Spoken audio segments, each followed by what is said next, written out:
This segment of the Garden Report is powered by 1 in 100. Head over to 1in100.co where you can enter to win tickets to Celtics games, concert events, and other sporting events around the city. That's 1in100.co. 1 in Jimmy, 100. let's take a trip around the NBA, all right? Okay. Let's start in the East. Philadelphia 76ers, you know how those fans are and how they're confident they are about their team heading into the regular season. Has anything about the 4 preseason games changed your mind about how you feel about this is Ben Simmons' 76ers 4th straight rookie season coming up. That's and right. He still hasn't taken a three-pointer yet. He may be a member of the sophomore team in the All-Star weekend. We'll see. Listen, a lot of word trickling out of Philly. I think the fans are pretty hyped up over there. Fultz apparently found a jump shot. I don't know where, but that's what they're saying. He found a jump shot. There's some efficiency in that shot. A little bit. Embiid apparently is quote-unquote best shape of my life situation over there with Embiid. So everything sounds great in Philly. I like to see it on the court and see how things go for them. I still like the Celtics as the 1 seed in the East, but all joking aside, I mean the 76ers will be a tough match for them. A young team, athletic. They've got a lot of attitude. They've got a lot of confidence. And we're going to have to see how that, game 1, here we go. I mean, it's going to be fun. Yeah, I think it really comes down to Embiid, too, because, we always – I feel like we tend to forget about what happened before the postseason with his health concerns, Like, if he's able to, play the second nights of back-to-backs and he's, gets the green light to play the entire regular season, that's going to help them a lot in terms of where they fall, top 8 in the Eastern Conference. It's huge. I mean, you're talking about, like, a freaking freak of nature. 7-footer can just step back, drain threes, within 2 steps, he's at the rim, throwing down dunks, blocking shots. He's a funny guy out there. He is a funny guy. Yeah, he talks smack too. Yeah, he talks a lot. It's really hard to. He's a hard player, a very, very, very hard player to play against. But him, Simmons. I know what I was going to ask you. Simmons doesn't really have a 3-point shot. Does he need it though? He doesn't need it, but because we didn't see it throughout the preseason, just see him attempt those 3-point shots, I think you have to be a bit concerned that he's so afraid to take those shots, because I think the Celtics exposed him and they put him on the spot, forced him to shoot, and here we are heading into the regular season, and he's done nothing to really address that part of his game. People say, "Oh, he's so athletic, he doesn't need a 3-point shot," but if he had that 3-point shot that defenders had to honor. Imagine what he could do just blowing by them. If you have to honor that 3-point shot that he's developed, that makes things so much more difficult. Anyways, all right, let's head out west, Jimmy. The Lakers.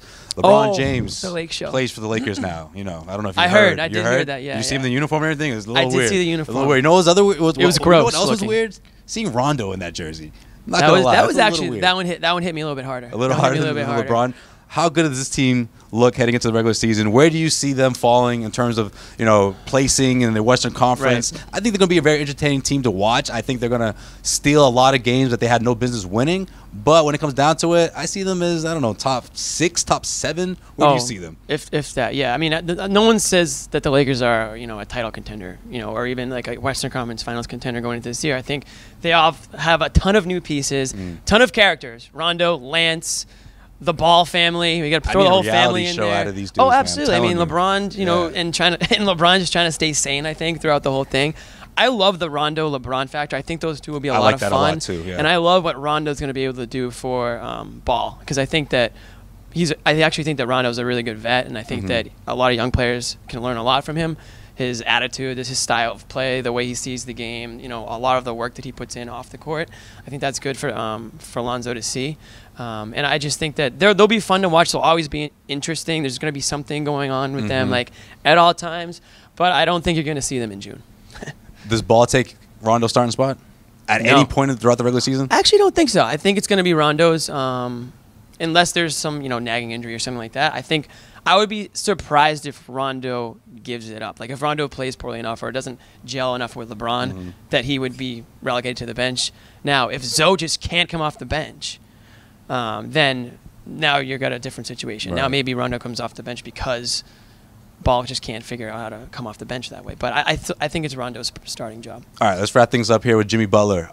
Trade talks have stalled a bit between the Minnesota Timberwolves and the Miami Heat. It seemed like they were very close, almost close to the finalizing stages of the deal, and things fell through. But let's fast forward and look ahead and say, let's say hypothetically the trade does go through and he is a member of the Miami Heat. What does that do for the Heat? What does that mean for them in terms of competing with the top teams in the Eastern Conference? I mean, it obviously makes Heat a lot more legit, right? Yeah. I'm really not a Butler guy, though. I'll say it. I just don't really think that, for whatever reason, it doesn't seem like he gets along with that many players in the NBA, or at least that's the vibe. It just seems like every place he goes, there's some fit. sort of locker room issue. Yeah, there's a locker room thing. True. I don't know if he's a great leader.